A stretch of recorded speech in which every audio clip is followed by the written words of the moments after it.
Hi friends, कैसे हैं आप लोग। आई होप के आप लोग अच्छे होंगे। आज की इस वीडियो में लेकर आए हैं क्लास 10 के साइंस के ऑब्जेक्टिव क्वेश्चन जो आपके परीक्षा के लिए बहुत ही महत्वपूर्ण है।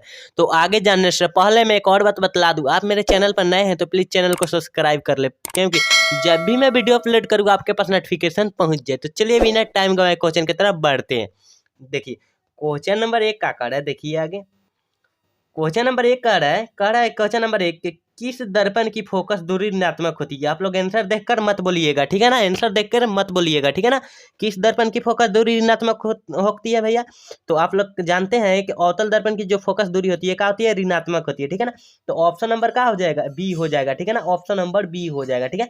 चलिए क्वेश्चन नंबर 2 की तरफ बढ़ते हैं। क्वेश्चन नंबर 2 का कह रहा है दर्पण की फोकस दूरी एफ और वक्रता त्रिज्या आर में क्या संबंध है। तो आप लोग जानते हैं वक्रता त्रिज्या में एफ बराबर आर बटे 2 होता है। तो ऑप्शन बी हो जाएगा। देखकर आप लोग आंसर मत बोलिएगा, ठीक है ना।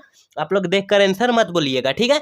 चलिए क्वेश्चन नंबर 3 की तरफ बढ़ते हैं। 3 नंबर क्वेश्चन क्या कह रहा है, तो देखिए 3 नंबर क्वेश्चन क्या करे, समान दृष्टि के लिए स्पर्शदर्शन की न्यूनतम दूरी होती है। तो आप लोग जानते हैं स्पर्शदर्शन की न्यूनतम दूरी क्या जानते हैं, 25 सेंटीमीटर। ऑप्शन का हो जाएगा बी हो जाएगा, ठीक है ना। ऑप्शन देख कर ना तो बोलिएगा, ठीक है ना।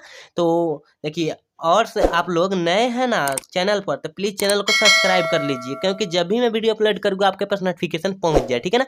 और साथ में लाइक भी करना है, ठीक है। तभी आपके फुल जानकारी मिलेगा वीडियो का और क्वेश्चन अच्छा मिलेगा, ठीक है ना। चलिए क्वेश्चन नंबर 4 की तरफ बढ़ते हैं। 4 नंबर क्वेश्चन क्या कह रहा है, देखिए 4 नंबर क्वेश्चन कह रहा है कि श्वेत प्रकाश का कौन सा रंग किसी प्रिज्म में से गुजरने के पश्चात माने पहले सबसे कम झुकाव होता है। तो कम झुकाव हो रहा है तो किसका, तो लाल होता है। क्या होता है, लाल। ऑप्शन सी हो जाएगा, ठीक है। ऑप्शन सी हो जाएगा। चलिए क्वेश्चन नंबर 5 की तरफ बढ़ते हैं। तो जल्दी करेंगे क्योंकि 80 क्वेश्चन खत्म करना है, ठीक है ना। चलिए क्वेश्चन नंबर 5 देखिए क्या कह रहा है, मानव आँख की रेटिना बनाई गई छवि होती है, माने प्रतिबिंब होती है। तो कैसा होता है, तो आप लोग जानते हैं वास्तविक और उल्टा। ऑप्शन का हो जाएगा बी हो जाएगा। ऑप्शन का हो जाएगा बी हो जाएगा, ठीक है ना। ऑप्शन बी हो जाएगा। चलिए क्वेश्चन नंबर 6 की तरफ बढ़ते हैं। 6 नंबर क्वेश्चन क्या कर रहा है, प्रकाश का रंग नीला प्रतीत होता है। प्रकाश का रंग नीला प्रतीत होता है तो किसके कारण होता है, तो ऑप्शन नंबर बी हो जाएगा, प्रकाश के प्रकीर्णन के कारण, ठीक है ना। ऑप्शन नंबर बी हो जाएगा। चलिए क्वेश्चन नंबर 7 की तरफ बढ़ते हैं। क्वेश्चन नंबर 7 का है किस दर्पण से वस्तु का प्रतिबिंब बड़ा बनता है। तो बड़ा बनता है किस दर्पण से, तो अवतल दर्पण से। ऑप्शन का हो जाएगा बी हो जाएगा, ठीक है ना। ऑप्शन बी हो जाएगा। चलिए क्वेश्चन नंबर 8 की तरफ बढ़ते हैं। 8 नंबर क्वेश्चन क्या कर रहा है, निम्नलिखित में से कौन सा लेंस निकट दृष्टि दोष को ठीक करने के लिए उपयोग किया जाता है। तो आप लोग जानते हैं निकट का आएगा ना, निकट तो होता है अवतल। का होता है अवतल लेंस। निकट का आएगा तो ऑप्शन सी हो जाएगा। और दूर दृष्टि दोष कहेगा ना जब उत्तल लेंस होता है, क्या होता है, उत्तल लेंस होता है। दूर कहेगा तब, ठीक है ना। ये भी साथ में याद रखिएगा, ठीक है। चलिए क्वेश्चन नंबर 9 की तरफ बढ़ते हैं। 9 नंबर क्वेश्चन क्या कह रहा है, 9 नंबर क्वेश्चन का निम्नलिखित में से कौन उपकरण विद्युत धारा की उपस्थिति को दर्शाता है। कौन दर्शाता है, तो आप लोग जानते हैं गल्वोमीटर। ऑप्शन का हो जाएगा ए हो जाएगा, ठीक है ना। ऑप्शन ए हो जाएगा। मैं जल्दी थोड़ा कर रहा हूँ कि 80 क्वेश्चन खत्म करना है, ठीक है ना। चलिए क्वेश्चन नंबर 10 की तरफ बढ़ते हैं। दाएं हाथ के अंगूठे के नियम को किसने प्रदर्शित किया था। किसने किया था, तो आप लोग जानते हैं मैक्सवेल ने किया था। किसने किया था, मैक्सवेल ने। ऑप्शन नंबर डी हो जाएगा, ठीक है ना। ऑप्शन नंबर डी हो जाएगा। चलिए क्वेश्चन नंबर 11 की तरफ बढ़ते हैं। 11 नंबर क्वेश्चन का विभवांतर का एसआई मात्रक होता है। विभवांतर का एसआई मात्रक क्या होता है, तो विभवांतर का एसआई मात्रक जो होता है बोल्ट होता है। विभवांतर कहे या विभव कहे बोल्ट होता है, ठीक है ना। साथ में ये भी रखिएगा याद, ठीक है।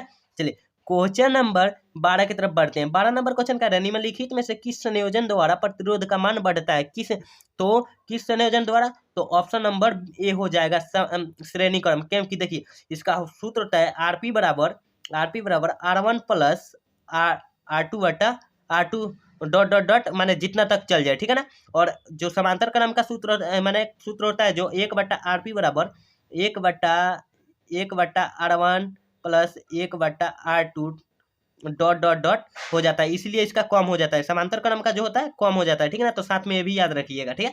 चलिए क्वेश्चन नंबर 13 देखिए क्या कर रहा है। क्वेश्चन नंबर 13 कर रहा है चुंबकीय बल रेखा की प्रकृति होती है। चुंबकीय बल रेखा की प्रकृति होती है, कैसी होती है, तो आप लोग जानते हैं चुंबकीय बल रेखा की जो प्रकृति होती है वो काल्पनिक होती है। तो ऑप्शन नंबर ए हो जाएगा, ठीक है ना। ऑप्शन नंबर ए साथ में याद रखिएगा। चलिए क्वेश्चन नंबर 14 देखिए कर रहा है कि 1 किलोवाट घंटा किसके बराबर होता है। किसके बराबर होता है, तो आप लोग जानते हैं 3.6 गुने 10 के पावर 6 जूल। तो ऑप्शन का हो जाएगा सी हो जाएगा, ठीक है ना। ऑप्शन सी हो जाएगा। चलिए 15 नंबर क्वेश्चन की तरफ बढ़ते हैं। 15 नंबर क्वेश्चन क्या कर रहा है, तो 15 नंबर क्वेश्चन का रहा है कि नवीकरणीय ऊर्जा का स्रोत है, नवीकरणीय ऊर्जा का स्रोत है, तो क्या हो जाएगा ऑप्शन, क्या हो जाएगा ऑप्शन, जल्दी से बतले। तो ऑप्शन नंबर बी हो जाएगा, सौर ऊर्जा, ठीक है ना, सौर ऊर्जा। चलिए क्वेश्चन नंबर 16 की तरफ बढ़ते हैं। 16 नंबर क्वेश्चन क्या करे, कौन सा लेंस अपसारी लेंस कहलाता है, कौन सा लेंस कहलाता है, तो अवतल लेंस जो कहलाता है अपसारी लेंस कहलाता है, ठीक है ना। ऑप्शन नंबर ए हो जाएगा, ऑप्शन नंबर क्या हो जाएगा, ए हो जाएगा। अब कौन सा लेंस अभिसारी लेंस कहलाता है, उत्तल लेंस, साथ में ये भी याद रखिएगा, ठीक है ना। यहाँ अभिसारी कहेगा तो उत्तल लेंस हो जाएगा, अपसारी कहेगा तो अवतल लेंस हो जाएगा, साथ में ये भी याद रखिएगा, ठीक है ना। चलिए क्वेश्चन नंबर 17 की तरफ बढ़ते हैं। प्रकाश का प्राथमिक वर्ण कौन है, प्रकाश का प्राथमिक वर्ण कौन है, तो आप लोग जानते हैं प्रकाश का वर्ण प्राथमिक वर्ण है जो लाल भी है, नीला भी है और हरा भी है, ऑप्शन डी हो जाएगा, सभी हो जाएगा, ठीक है ना, ऑप्शन डी हो जाएगा। चलिए क्वेश्चन नंबर 18 की तरफ बढ़ते हैं। 18 नंबर क्वेश्चन का निम्नलिखित में से कौन नेत्र का रंगीन भाग होता है, तो कौन होता है, तो आइरिस जो होता है ना, नेत्र का रंगीन भाग होता है, ऑप्शन नंबर डी हो जाएगा, ठीक है, ऑप्शन नंबर डी, साथ में याद रखिएगा, ठीक है ना। चलिए क्वेश्चन नंबर 19 देखिए, एच बराबर है, 1 HP बराबर है, तो कितना होता है, 1 HP बराबर कितना होता है, 746 वाट, ऑप्शन नंबर ए हो जाएगा, ठीक है ना। चलिए क्वेश्चन नंबर 20 की तरफ बढ़ते हैं। 20 नंबर क्वेश्चन क्या करे, विशालक शीशा मैग्नीफाइंग ग्लास जिसको बोला जाता है होता है, किस माने होता है, उत्तल लेंस होता है कि अवतल लेंस क्या होता है, तो उत्तल लेंस होता है, क्या होता है, उत्तल लेंस होता है, ऑप्शन नंबर बी हो जाएगा। चलिए क्वेश्चन नंबर 21 की तरफ बढ़ते हैं। क्या करेगा इस नंबर क्वेश्चन, तो क्वेश्चन नंबर 21 क्या करे, जब किसी चालक तार से विद्युत धारा प्रवाहित होता है तो गतिशील कण होता है, तो गतिशील कण क्या होता है, इलेक्ट्रॉन होता है, ऑप्शन डी हो जाएगा, ठीक है ना। तो साथ में याद रखिएगा, सब याद रखिएगा, ठीक है ना। एम्पियर घंटा मात्रक है, एम्पियर घंटा मात्रक है, किसका मात्रक है भाई, तो ऑप्शन नंबर बी हो जाएगा, आवेश का, ठीक है। तो आवेश का मात्रक क्या होता है, एम्पियर होता है, ठीक है ना, आवेश का मात्रक एम्पियर होता है, साथ में ये भी याद रखिएगा, ठीक है। चले क्वेश्चन नंबर 23 की तरफ बढ़ते हैं। 23 नंबर क्वेश्चन क्या करें, निम्नलिखित में से कौन सा मात्रक वाट के बराबर है, निम्नलिखित में से कौन सा मात्रक वाट के बराबर है, तो होता है जूल, जो होगा ना जूल प्रति सेकंड होगा, जूल जूल प्रति सेकंड, वो मात्रक होगा वाट के, ठीक है ना, तो ऑप्शन ए हो जाएगा। इसलिए क्वेश्चन नंबर 24 देखिए क्या करे, 24 विद्युत धारा का मात्रक होता है, विद्युत धारा का मात्रक होता है, तो विद्युत धारा का मात्रक जो होता है एम्पियर होता है, क्या होता है, एम्पियर, ऑप्शन नंबर ए हो जाएगा, ठीक है ना। चलिए क्वेश्चन नंबर 25 देखिए क्या करें, ग्लोबल वार्मिंग के लिए उत्तरदायी होता है, कौन सा गैस होता है उत्तरदायी, कौन सा, तो ऑप्शन नंबर सी हो जाएगा, CO2 कार्बन डाइऑक्साइड जिसको बोलता है, ऑप्शन नंबर सी हो जाएगा। चलिए क्वेश्चन नंबर 26 देखिए क्या कह रहा है, 26 नंबर क्वेश्चन, शरीर में भोजन का पचना किस प्रकार की अभिक्रिया है, तो शरीर में भोजन की पचना किस प्रकार की अभिक्रिया, तो उपचयन कहिए या अपचयन कहिए, ठीक है ना, ऑप्शन नंबर ए हो जाएगा, उपचयन या अपचयन कहिए, अपचयन कहिए या ऑक्सीकरण कहिए, ठीक है ना, ऑक्सीकरण कहिए, कोई अंतर नहीं पड़ेगा, सब इसी को बोला जाता है, ठीक है ना, ऑक्सीकरण, ठीक है। चलिए अब क्वेश्चन नंबर 27 की तरफ बढ़ते हैं। 27 नंबर क्वेश्चन क्या कह रहा है, तो 27 नंबर क्वेश्चन कह रहा है कि कली चूना पर जब जल डाला जाता है तब अभिक्रिया होता है, अभिक्रिया होता है, क्या होता है अभिक्रिया, तो उष्मा क्षेपी, ठीक है ना, उष्मा क्षेपी, ठीक है ना, ऑप्शन ए हो जाएगा, ठीक है। तो 27 नंबर क्वेश्चन समझ में आया। चलिए 28 नंबर क्वेश्चन देखिए क्या कर रहा है, 28 नंबर क्वेश्चन का निम्नलिखित में से कौन सा सबसे अधिक क्रियाशील है, अधिक्रियाशील है, तो क्या है अधिक्रियाशील का है, तो ऑप्शन हो जाएगा ए, कॉपर, ठीक है ना, ये सीयू को बोला जाता है, कॉपर बोला जाता है, तो ऑप्शन नंबर ए हो जाएगा। चलिए क्वेश्चन नंबर 29 देखिए क्या कर रहा है, 29 नंबर क्वेश्चन का है कि चूना जल का रासायनिक सूत्र, चूना जल का रासायनिक सूत्र, तो चूना जल का जो रासायनिक सूत्र होता है CaOH होता है, ठीक है ना, ऑप्शन नंबर डी हो जाएगा, ठीक है। चलिए क्वेश्चन नंबर 30 की तरफ बढ़ते हैं। 30 नंबर क्वेश्चन क्या कर रहा है, कोई बिलियन लाल लिटमस को नीला कर देता है, उसका पीएच मान होगा, पीएच मान होगा तो कितना हो जाएगा, तो पीएच मान होगा जब माने अत्यधिक हो जाएगा, 10 और 11 हो जाएगा, ठीक है ना, ए और बी 11 12 14 तक हो जाएगा, ठीक है ना, क्षारीय होता है इसीलिए लाल लिटमस पत्र को नीला कर सकता है, ठीक है ना, तो ऑप्शन डी हो जाएगा, ठीक है, ऑप्शन डी हो जाएगा। चलिए क्वेश्चन नंबर 31 देखिए क्या कर रहा है, 31 नंबर क्वेश्चन कर रहा है कि एल्काइन में कार्बन कार्बन के बीच कितने सहसंयोजक बंधन होते हैं, तो कितने होते हैं, तो आप लोग जानते हैं 3, कितना जानते हैं, 3 जानते हैं, ठीक है ना, ऑप्शन नंबर सी हो जाएगा। चलिए क्वेश्चन नंबर 32 देखिए क्या कर रहा है, 32 नंबर कह रहा है कि ग्लूकोज का आणविक सूत्र क्या होता है, ग्लूकोज का आणविक सूत्र क्या होता है, तो ग्लूकोज का जो आणविक सूत्र होता है C6H12O6, ऑप्शन नंबर ए हो जाएगा, कहा जाए ऑप्शन ए हो जाएगा। और पूछेगा कार्बन के बीच कितने कार्बन के बीच कितने संयोजक होता है, परमाणु संख्या होता है, तो 6, यहाँ 6 है 6, और H के हाइड्रोजन के बीच पूछेगा तो 12 और O के 6 पूछेगा, ठीक है ना, तो पूछेगा तो ऐसा ही बतलाना है, ठीक है ना। चलिए क्वेश्चन नंबर 33 देखिए क्या कह रहा है। 33 नंबर क्वेश्चन कह रहा है कि उच्च वसीय अम्लों के सोडियम लवण को कहते हैं, क्या कहते हैं, तो उच्च वसीय सोडियम लवण को साबुन कहते हैं। इस साबुन का जो परिभाषा है, ठीक है ना, उच्च वसीय अम्लों लवण के सोडियम लवण को साबुन कहते हैं, ठीक है ना। ऑप्शन नंबर ए हो जाएगा। चलिए 34 नंबर क्वेश्चन देखिए, कह रहा है माइनस डैश, उसको माइनस नहीं पढ़ा जाता है, ठीक है ना, डैश पढ़ा जाता है, dash O C H O अभिक्रियाशील मूलक को कहते हैं, क्या कहते हैं, एल्डिहाइड कहते हैं, क्या कहते हैं, एल्डिहाइड। ऑप्शन नंबर ए हो जाएगा, ठीक है ना। चलिए 35 नंबर क्वेश्चन की तरफ बढ़ते हैं, 35 नंबर क्वेश्चन की तरफ, ठीक है ना। तो मेरा वीडियो पसंद आ रहा बा तो सब्सक्राइब और लाइक करिए लो, ठीक है मानू। चलो क्वेश्चन नंबर 35 देखा लो क्या कहता। तो 35 नंबर क्वेश्चन कर रहा है कि आवर्त सारणी के किसी आवर्त के बाएं से दाएं जाने पर तत्व की परमाणु संख्या त्रिज्या का होता, का होखेला, बढ़ेला, का होखेला, घटेला, ठीक है ना। ऑप्शन नंबर ए हो जाए, ठीक बा। चला क्वेश्चन नंबर 36 की तरफ बढ़ते हैं। क्वेश्चन नंबर 36 का है निम्नलिखित तत्व को उनके अधातु गुण के अनुसार बढ़ते क्रम में सजाए तो देखिए यहाँ दिया है ऑप्शन, मतलब क्या होगा, ऑप्शन जल्दी से बतले, तो ऑप्शन नंबर जो हो जाएगा बी हो जाएगा, ठीक है ना। चलिए क्वेश्चन नंबर 37 देखिए क्या करें, सिलिकॉन क्या है, सिलिकॉन क्या है, तो सिलिकॉन आप लोग जानते हैं जो उप धातु है, क्या है, उप धातु। ऑप्शन नंबर सी हो जाएगा, ठीक है ना। चलिए क्वेश्चन नंबर 38 देखिए क्या करें, निम्नलिखित में से कौन विद्युत धनात्मक तत्व है, माना विद्युत धनात्मक तत्व है जिसमें प्लस हो जाता है उसे विद्युत धनात्मक तत्व कहते हैं। तो कौन है विद्युत धनात्मक तत्व, तो ऑप्शन नंबर सी हो जाएगा, सोडियम। कैसे 2 8 1 जब करेंगे तो 1 आ जा रहा है, ठीक है ना, इसलिए धनात्मक तत्व है, ठीक है। चलिए 39 नंबर क्वेश्चन देखिए क्या कह रहा है। 39 नंबर क्वेश्चन का है कि टिहरी बांध का निर्माण किस प्रदेश में किया गया था, तो किस प्रदेश में किया गया था, प्रदेश में किया गया था, तो उत्तराखंड में किया गया था, ठीक मानू।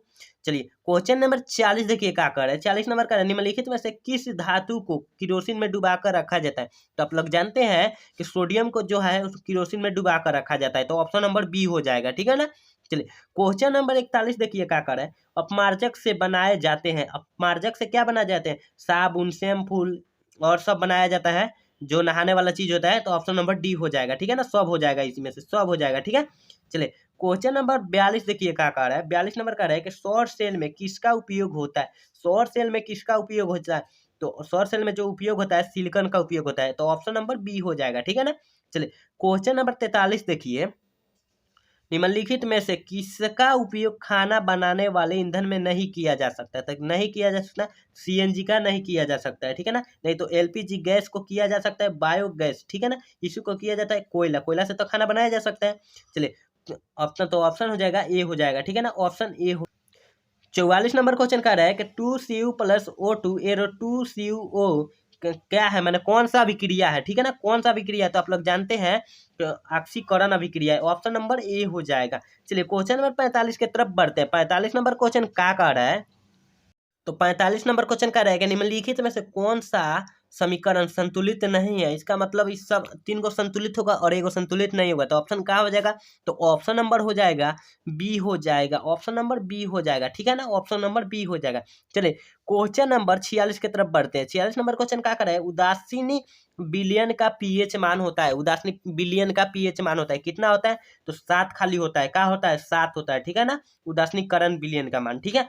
चलिए क्वेश्चन नंबर 47 देखिए क्या करें, निम्नलिखित में से कौन दुर्बल अम्ल है, कौन दुर्बल अम्ल है, तो आप लोग जानते हैं तो CH3COOH हो जाएगा, दुर्बल अम्ल हो जाएगा, तो सी ऑप्शन नंबर सी हो जाएगा, ठीक है ना। चलिए क्वेश्चन नंबर 48 देखिए, 48 नंबर क्रायोलाइट अयस्क है, क्रायोलाइट अयस्क है, मतलब कौन अयस्क है, किसका अयस्क है, ठीक है ना, तो तांबा का है कि लोहा का है कि मैग्नीशियम का है कि एल्युमिनियम का, एल्युमिनियम का है, ठीक है ना, ऑप्शन नंबर डी हो जाएगा। चलिए क्वेश्चन नंबर 49 देखिए, कह रहा है 49 नंबर क्वेश्चन, पोटेशियम की परमाणु संख्या होती है, पोटेशियम की परमाणु संख्या मतलब पोटेशियम की परमाणु संख्या कितना होता है, तो पोटेशियम के परमाणु संख्या जो होता है 19 होता है, ऑप्शन नंबर सी हो जाएगा, ठीक है ना, ऑप्शन नंबर सी हो जाएगा, ठीक है। देखिए कैसे के को के परमाणु द्रव्यमान जो होता है 40 होता है, ठीक है ना, और इसका 40 होता है, सॉरी 39 होता है, 39 होता है, 39, और यहाँ होता है जो और 19 होता है, ठीक है ना, इसका परमाणु संख्या 19 होता है, ठीक है। चलिए क्वेश्चन नंबर 50 देखिए, कर है कि फॉर्मिक अम्ल का यूपीएक नाम क्या होता है। फॉर्मिक अम्ल का यूपीएक नाम मेथोनोइक अम्ल, ऑप्शन नंबर ए हो जाएगा, ठीक है ना। चलिए 51 नंबर क्वेश्चन देखते हैं क्या कर है। 51 नंबर क्वेश्चन,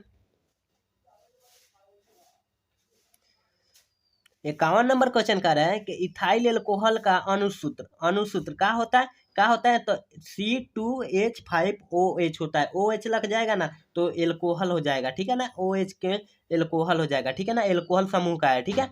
चलिए क्वेश्चन नंबर 52 देखिए, एल्काइन कौन है, एल्काइन कौन है, एल्काइन कौन है, ठीक है। एल्काइन का सूत्र जानते हैं क्या होता है, C2H2N-2 होता है, एल्काइन का सूत्र होता है, ठीक है ना, साथ में याद रखिएगा।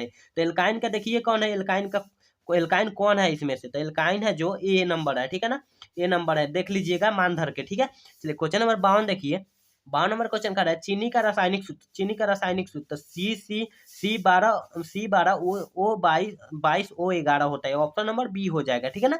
चलिए क्वेश्चन नंबर 54 देखिए क्या करें, एसिटिलीन में कार्बन कार्बन के बीच सहसंयोजक बंधन की संख्या होती है, कितना होता है, तो 3 होता है, ऑप्शन नंबर डी हो जाएगा, ठीक है, ऑप्शन नंबर डी हो जाएगा। चलिए 55 नंबर क्वेश्चन देखिए क्या कर रहा है कि श्वसन के अध्ययन के लिए उपयोग किए जाने वाले बीज है, कौन सा बीज है, तो अंकुरित बीज है, ठीक है ना, अंकुरित बीज, इसको जो चना बोला जाता है ना, चना को बोला जाता है अंकुरित बीज, ठीक है ना, फुला दिया जाता है उसी को, ठीक है। चलिए क्वेश्चन नंबर 56 देखिए, मानव वृक्क किस प्रणाली का एक हिस्सा है, मानव वृक्क किस प्रणाली का एक हिस्सा है, किस प्रणाली का, तो उत्सर्जन का, क्या होता है, उत्सर्जन का, ऑप्शन नंबर सी हो जाएगा। चलिए 57 नंबर क्वेश्चन देखिए, 57 नंबर क्वेश्चन कर रहे हैं, पौधों में जाइलम निम्नलिखित में से किसके परिवहन के लिए जिम्मेवार है, किसके, तो पानी के लिए, ठीक है ना, ऑप्शन नंबर ए हो जाएगा। चलिए क्वेश्चन नंबर 58 देखिए, श्वसन के दौरान कौन सी गैस निकलती है, श्वसन के माने सांस लेने के दौरान कौन सी गैस निकलती है, तो आप लोग जानते हैं carbon dioxide, CO2, option number A हो जाएगा, ठीक है। चलिए क्वेश्चन नंबर 59 देखिए, फलों के पकने को निम्न में से किस में नियंत्रित किया जाता है, तो किस में, तो जो होता है इथिलीन, जो होता है ना इथिलीन, ऑप्शन नंबर सी हो जाएगा, ठीक है। चलिए क्वेश्चन नंबर 60 देखिए क्या कर है, न्यूरॉन का वह हिस्सा जहाँ जानकारी साहिल की जाती है, साहिल की जाती है, क्या होता है, डेंड्राइट, ठीक है ना, ऑप्शन नंबर ए हो जाएगा, क्या हो जाएगा, ऑप्शन नंबर ए हो जाएगा, डेंड्राइट, ठीक है। चलिए क्वेश्चन नंबर 61 देखिए, निम्नलिखित में से कौन आपातकाल हार्मोन है, आपातकाल हार्मोन है, कौन है, जल्दी से बतलाइए, आपातकाल हार्मोन है, तो ऑप्शन नंबर ए हो जाएगा, एड्रीनोलिन, ठीक है ना। चलिए क्वेश्चन नंबर 62 देखिए, निम्नलिखित में से कौन सी अनैच्छिक क्रिया नहीं है, अनैच्छिक क्रिया नहीं है, कौन नहीं है, तो चबाना, ठीक है ना, चबाना, ठीक है, वो निगिल जाते हैं ना भात हो, तो वही चबाना बोला जाता है, नहीं चबाकर निगिल जाते हैं, ठीक है ना। चलिए क्वेश्चन नंबर 63 देखिए, 63 नंबर क्वेश्चन कर रहे हैं, मानव में गर्भ की अवधि कितनी दिन होती है, कितनी दिन होती है, 270 दिन, ऑप्शन का जगह ए हो जाएगा, ठीक है ना। चलिए क्वेश्चन नंबर 64 देखिए क्या कर रहा है, 64 नंबर क्वेश्चन कर रहा है, गंगा एक्शन प्लान कब शुरू हुआ हुआ कब शुरू हुआ था, कब शुरू हुआ था, तो ऑप्शन नंबर बी हो जाएगा 1985 में, ठीक है ना, ऑप्शन नंबर बी हो जाएगा। चलिए क्वेश्चन नंबर 65 देखिए क्या कर रहा है, मुकुलन द्वारा अलैंगिक जनन निम्नलिखित में से किसमें होता है, किसमें होता है, तो आप लोग जानते हैं ईस्ट में होता है, ऑप्शन नंबर ए हो जाएगा, ठीक है ना। चलिए क्वेश्चन नंबर 66 देखिए क्या कर रहा है, निम्नलिखित में से कौन बीमारी श्वसन तंत्र से संबंधित नहीं है, कौन नहीं है, तो टीबी जो है ना नहीं है, टीबी जो है नहीं है, ठीक है ना, ऑप्शन नंबर बी हो जाएगा। चलिए क्वेश्चन नंबर 67 देखिए क्या कह रहे हैं, मनुष्य और अन्य मांसाहारी जीव निम्नलिखित में से किसका पाचन नहीं कर पाते, किसका पाचन नहीं कर पाते, तो ऑप्शन नंबर जो बी है ना वही हो जाएगा, सेलुलोज, ठीक है ना, ऑप्शन नंबर बी हो जाएगा। चलिए क्वेश्चन नंबर 68 देखिए क्या कर रहे हैं, ब्रेन हेमरेज का मुख्य कारण क्या है, ब्रेन हेमरेज का मुख्य कारण क्या है, तो हाइपर टेंशन, ठीक है ना, हाइपर टेंशन होता है, ऑप्शन नंबर सी हो जाएगा, हाइपर टेंशन मारिएगा, हाइपोटेंशन नत मारिएगा, ऑप्शन नंबर ए नत मारिएगा, ठीक है ना, हाइपर टेंशन होता है, ठीक है, ऑप्शन नंबर सी हो जाएगा, ऑप्शन नंबर सी हो जाएगा। चलिए क्वेश्चन नंबर 59 देखते 69 देखते हैं क्या कह रहा है, 69 नंबर क्वेश्चन कह रहा है निम्नलिखित में से परजीवी पादप का उदाहरण क्या है। निम्नलिखित में से परजीवी पादप का उदाहरण क्या है, तो ऑप्शन नंबर बी हो जाएगा कसकुट्टा, ठीक है ना, कसकुट्टा। चलिए क्वेश्चन नंबर 70 देखिए क्या कह रहा है, हृदय से रक्त को संपूर्ण शरीर में पंप किया जाता है, माने किस फेफड़े द्वारा, नीगल द्वारा, अनिल्दो द्वारा, किसके, इनमें से सभी, किसमें हो जाएगा, तो ऑप्शन नंबर सी हो जाएगा, आलिदो द्वारा, ठीक है ना, ऑप्शन नंबर सी हो जाएगा। चलिए क्वेश्चन नंबर 71 देखिए, हाइड्रा में अलैंगिक जनन की विधि क्या है। हाइड्रा में अलैंगिक जनन की, तो हाइड्रा में मुकुलन होता है, हाइड्रा में मुकुलन होता है, ठीक है ना, और मुकुलन में जो होता है ईस्ट होता है, ठीक है ना, ये साथ में याद रखिएगा। चलिए क्वेश्चन नंबर 72 देखिए, जनन संचारित रोग है, जनन संचारित रोग है, कौन है, तो सिल्फिया भी है, एड्स भी है और गोनोरिया भी है, इनमें से, और डी, इनमें से सभी भी है, ठीक है ना, ऑप्शन नंबर डी हो जाएगा, ऑप्शन नंबर डी हो जाएगा। चलिए 73 नंबर क्वेश्चन देखिए, पुष्प का सबसे बाहरी भाग है, पुष्प का सबसे बाहरी भाग है, तो क्या है, दाह बाह दल पुंज है, ठीक है, ऑप्शन नंबर ए हो जाएगा। चलिए क्वेश्चन नंबर 74 देखिए, ब्लड समूह ए में कौन सा एफडी बॉडी होता है, एफटी बड्डी होता है, तो कौन होता है, तो ऑप्शन नंबर सी का हो जाएगा, सी हो जाएगा ऑप्शन, ठीक है ना, बी डैश डैश होता है, ठीक है ना। चलिए क्वेश्चन नंबर 75 देखिए, 75 नंबर क्वेश्चन कह रहा है, 75 नंबर, रक्त में ग्लूकोज की मात्रा निम्नलिखित में से कौन नहीं नियंत्रित करता है, कौन नियंत्रित नहीं करता है, तो इंसुलिन जो है नहीं नियंत्रित नहीं करता है, ठीक है ना। चलिए क्वेश्चन नंबर 76 की तरफ बढ़ते हैं, पादप वृद्धि हार्मोन है, पादप वृद्धि हार्मोन है, कौन है, तो है जो जिब्रेलिन है, ऑप्शन नंबर ए हो जाएगा, ठीक है ना। चलिए क्वेश्चन नंबर 77 देखिए, हार्मोन स्रावित होता है, हार्मोन स्रावित होता है, कहाँ से होता है, अंतःस्रावी ग्रंथि से, ऑप्शन नंबर ए हो जाएगा, ठीक है ना। चलिए क्वेश्चन नंबर 78 देखिए, कह रहा है 78 नंबर क्वेश्चन का है, मनुष्य के मुख गुहा में कितने जोड़े लाल ग्रंथि पाई जाती है, तो कितने जोड़े, तो ऑप्शन नंबर 3 हो जाएगा, ऑप्शन नंबर सी हो जाएगा 3, ठीक है ना। चलिए 79 देखिए, 79 नंबर एंड्रोजेम है, एंड्रोजेम है, मेल हार्मोन, फीमेल हार्मोन, पाचक हार्मोन, थाइरॉइड का हो जाएगा ऑप्शन, तो मेल हार्मोन माने नर हार्मोन है, नर हार्मोन है, ठीक है ना। चलिए लास्ट क्वेश्चन 80 नंबर देखिए, मटर को अपने प्रयोग के लिए किसने चुना था, तो किसने चुना था, ग्रेगर जन मेंडल, ऑप्शन नंबर ए हो जाएगा, इसका अनुवंशिक का जो पिता है ग्रेगन जन मेंडल को बोला जाता है, ठीक है ना, और साथ में ये भी याद रखिएगा। तो यहाँ 80 क्वेश्चन मैं खत्म कर दिया हूँ, ठीक है ना, आप लोग अच्छे से रट जाइए, इसको अच्छे से रट जाइए, VVI प्रश्न लेकर आया था, ठीक है ना।